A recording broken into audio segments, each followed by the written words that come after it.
కార్తీక మాసంలో శివకేశవులను పూజించడం విశేషం.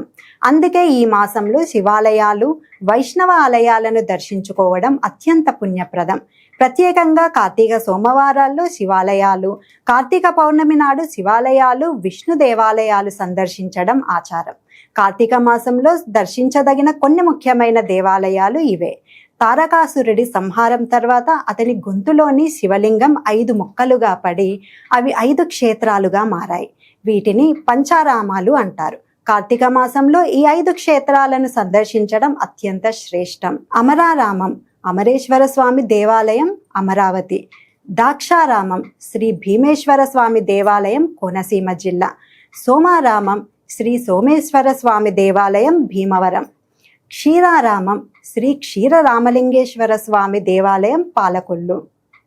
కుమారరామం శ్రీ చాళుక్య కుమారరామ భీమేశ్వర స్వామి దేవాలయం, సామర్లకోట. పంచభూతాలను సూచించే ఈ 5 శివాలయాలను కార్తీక మాసంలో సందర్శించడం చాలా పవిత్రమైనది. జంబుకేశ్వరాలయం, అరుణాచలేశ్వరాలయం, శ్రీకాళహస్తి ఆలయం, చిదంబరం నటరాజ ఆలయం, ఏకాంబరేశ్వరాలయం. ఈ ఆలయాలను సందర్శించడం వలన అనంత పుణ్యఫలం లభిస్తుందని భక్తులు విశ్వసిస్తారు.